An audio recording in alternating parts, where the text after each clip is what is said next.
Haryana at 9 PM news channel में आप सबका स्वागत है। आइए आपको कराते हैं खबरों से। बढ़ सकता है रेल कॉरिडोर का मुआवजा, जांच के बाद होगा फैसला। कम मुआवजा मिलने से किसानों में रोष धरने प्रदर्शन भी शुरू।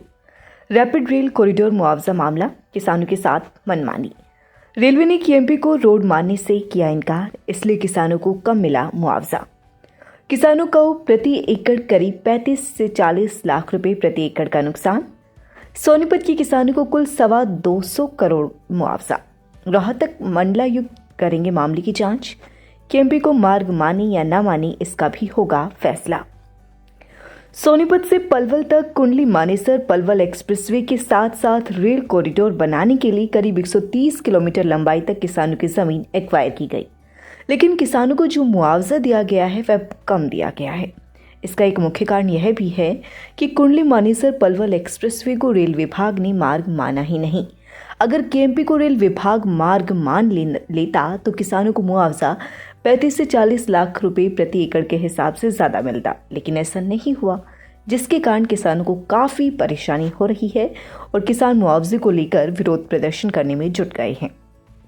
मांडोठी टोल प्लाजा पर तो किसानों ने आंदोलन शुरू कर दिया है और मुआवजा बढ़ाने की निरंतर मांग कर रहे हैं। बात अगर सोनीपत जिले की करें तो सोनीपत में रेलवे लाइन की कुल लंबाई 35 से 40 किलोमीटर बताई जा रही है, जिसमें करीब 18 गांव के किसानों की जमीन है अधिग्रहित की गई है।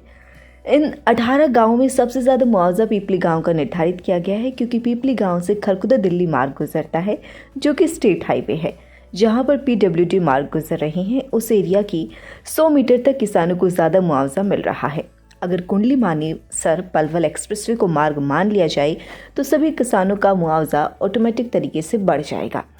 जिन गांवों में किसी भी तरह का पीडब्ल्यूडी मार्ग नहीं गुजरता, उन गांवों का मुआवजा उस एरिया के कलेक्ट्रेट के हिसाब से ही निर्धारित किया गया है, जिसका किसान मामूली बता रहे हैं।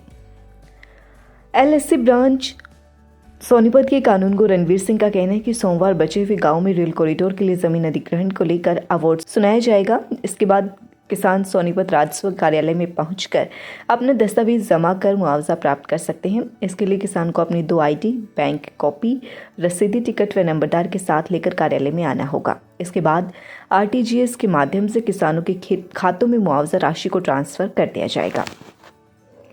सोनीपत के किसानों का करीब 225 करोड़ रुपए मुआवजा आया हुआ है, जिसे वितरित किया जाना है। इसके अतिरिक्त पंचायतों का मुआवजा फिलहाल वितरित नहीं होगा। आगामी गाइडलाइन तक उनका मुआवजा होल्ड किया गया है।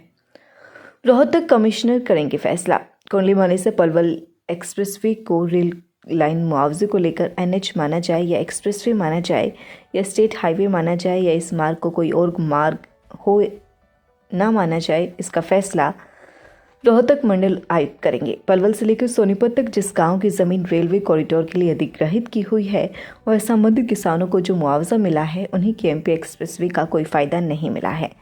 मुआवजे के लिए जो असेसमेंट तैयार की गई है, उसमें केएमपी को यहाँ पर रेड रोड ही नहीं माना गया, जिसके कारण किसानों को कम मुआवजा मिला है, जिसकी शिकायत किसानों ने हरियाणा के मुख्यमंत्री मनोहर लाल से की थी, जिसके बाद मामला रोहतक मंडल आयुक्त को सौंपा गया ताकि इसकी जांच करके इस बात का फैसला किया जा सके कि रेलवे कॉरिडोर के साथ केएमपी को NH माना जाए या किस तरह का मार्ग इसे माना जाए या बिल्कुल ही रोड ना माना जाए। भाइयों नमस्कार। केएमपी यानी कुंडली मानेसर पलवल हाईवे के साथ में रेलवे लाइन बिछाई जा रही है और उस रेलवे लाइन के लिए पलवल, गुड़गांव, झज्जर और सोनीपत के किसानों की जमीन ली जा रही है। अभी कुछ दिन पहले झज्जर के किसानों को उनकी जमीन का अवार्ड सुनाया गया और अब सोनीपत जिले के किसानों को उनकी जमीन का अवार्ड सुनाया जा रहा है। झज्जर के किसानों ने साफ मना कर दिया है कि वो मुआवजा नहीं उठाएंगे और सोनीपत के किसानों ने भी कहा है कि वो इस जमीन का मुआवजा नहीं उठाएंगे, क्योंकि जो मुआवजा सरकार ने घोषित किया है ये बहुत ही ज्यादा कम है। 2013 का भूमि अधिग्रहण कानून कहता है कि किसानों को जमीन का कलेक्टर रेट के 4 गुना मुआवजा दिया जाना चाहिए। और दूसरी बात, एक सरकार का कानून है कि नेशनल हाईवे के 2 एकड़ के साथ में यदि कोई जमीन एक्वायरमेंट होगी तो कलेक्टर रेट अपने आप 2 गुना हो जाएगा। लेकिन अधिकारियों का कहना है कि केएमपी नेशनल हाईवे नहीं है। हमारी साथियों की झज्जर के अधिकारियों से भी, DC से भी मीटिंग हुई, हमारी सोनीपत के DC से भी मीटिंग हुई और हमने ये बातें सारी वहां पे उनके सामने उठाई तो अधिकारियों ने कहा था कि ये सेंटर के लेवल का मामला है, तो जल्द ही वो NHAI के अधिकारियों से इस मामले पे हमारी मीटिंग फिक्स कराएंगे। साथियों, मैं तमाम गांव के किसानों से ये कहना चाहता हूं जिन जिन की जमीन का एक्वायरमेंट हो रहा है, कृपा करके कोई भी इस मुआवजे को ना उठाए। और हम कल से ही यानी 8 तारीख से तमाम गांवों में जाना शुरू कर रहे हैं। पहले भी उन गांवों में हम जा चुके हैं, इस मुद्दे पे हमने बड़ी बड़ी पंचायतें भी की हैं, धरने भी दिए हैं, आंदोलन भी लड़े हैं। कल से हम जाना शुरू करेंगे उन गांवों में दोबारा से, और एक एक किसान से मिलेंगे और सबको इकट्ठा करके एक बड़ी पंचायत बुला के इस मुद्दे पे आंदोलन लड़ने का ऐलान किया जाएगा। बहुत जल्दी हम इस पे बड़ा कदम उठाएंगे। तमाम किसान साथियों के सहयोग की हमें इसमें आवश्यकता पड़ेगी। तो कल से ही हम आपके पास, आपके गांव में आपसे मिलने के लिए आ रहे हैं। तमाम साथी हमारा अधिक से अधिक सहयोग व समर्थन करें। यह सबकी साझे की लड़ाई है, और यदि हम मिलजुल के लड़ेंगे, एकता के साथ लड़ेंगे, तो हमारी जीत निश्चित है। हमें ध्यान रखना चाहिए कि हमारी जमीन यहां पे आज करोड़ों रुपए की है, और ये सरकार उसके लिए 50 लाख, 60 लाख, 70 लाख रुपए ज्यादा से ज्यादा मुआवजा दे रही है। तो इस बेशुमार, इस बेशकीमती जमीन को ऐसे हम कम दामों पे किसी को नहीं लेने देंगे।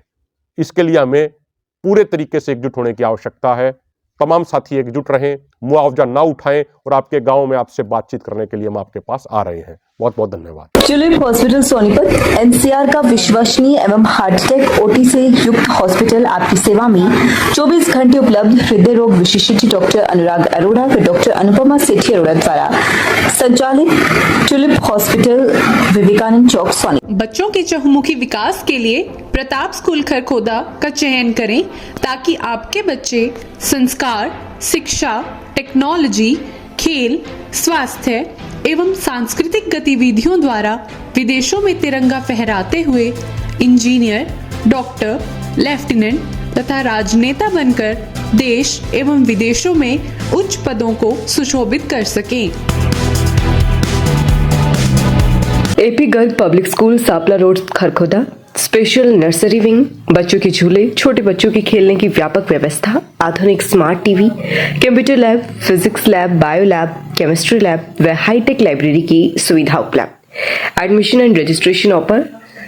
नर्सरी टू 12 सभी प्रकार के खेलों की सुविधा। खबरों से अपडेट रहने के लिए चैनल को लाइक, शेयर और सब्सक्राइब जरूर करें। धन्यवाद।